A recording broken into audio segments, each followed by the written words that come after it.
எத்தனையோ பேர் எம்மோடு வாழ்ந்தவர்கள், கண்களை கொஞ்சம் மூடி சிந்தித்து பாருங்கள். எம்மோடு வாழ்ந்த ரமதானில் பலர் இந்த ஆண்டு இல்லை. இந்த ஆண்டு ரமதானில் எம்மோடு கழிக்க வேண்டும் என்ற ஆர்வம் கொண்ட பலரும் நம்மோடு இல்லை. எனக்கு ஒரு தோழர் இருந்தார், அல்லாஹ் அவருக்கு இரக்கம் காட்டட்டும். மிக நெருங்கிய நண்பர் அவர். அவர் சொன்னார், தோழரே, அடுத்த ஆண்டு ரமதானில் கட்டாயமாக நாம் இருவரும் உம்ராவிற்கு செல்ல வேண்டும் என்று. அவர் 2-3 மாதங்களுக்கு முன்னால் மரணமாகி விட்டார். அவரை நினைவு கூறுகிறேன். அவர் சொன்னார், ரமதானில் என்னோடு உம்ரா செய்ய வேண்டும் என்று. அவருக்கு அல்லாஹ் ரமதானை அடையக்கூடிய வாய்ப்பை கூட அல்லாஹ் கொடுக்கவில்லை. எத்தனையோ மனிதர்கள் அதை விட்டு நீங்கி இருக்கலாம், அதை விட்டு மரணமாகி இருக்கலாம். அல்லாஹ் ரப்புல் ஆலமீன் எமக்கு கொடுத்த அந்த வாய்ப்பு மிகப்பெரிய அருள், மிகப்பெரிய அருள். யார் அந்த ரமதானை அடைவதற்காக காத்து கொண்டிருந்து மரணமானார்களோ அவர்களுக்கும் அல்லாஹ் அந்த ரமதானை அடைந்த கூலி அல்லாஹ் நிச்சயமாக கொடுப்பான்.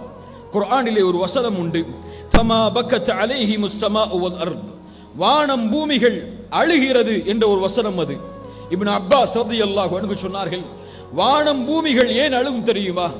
அல்லாஹ்வை நினைவு கூர்ந்த, அல்லாஹ்விற்காக சுஜூது செய்த, அல்லாஹ்வை நினைவு கூறுவதற்காக பூமியில் நின்ற அந்த அடியார்கள் இந்த பூமியை விட்டு பிரிந்து விட்டால் அவர்கள் சுஜூதுக்காக தன்னுடைய நெற்றியை அதிகம் பணிய வைத்த அந்த இடம் அழும் என்றார்கள், கண்ணீர் வடிக்கும் என்றார்கள். அவனை விட்டு பிரிந்த அந்த ஏக்கத்தால், அவனுடைய நெற்றி இந்த பூமியில் படியவில்லையே, அவன் சென்று விட்டானே என்ற ஏக்கத்தால் இந்த பூமி அழும், அவன் நின்ற இடம் அழும் என்று இப்னு அப்பாஸ் ரலியல்லாஹு அன்ஹுமா அவர்கள் விளக்கம் சொன்னார்கள்.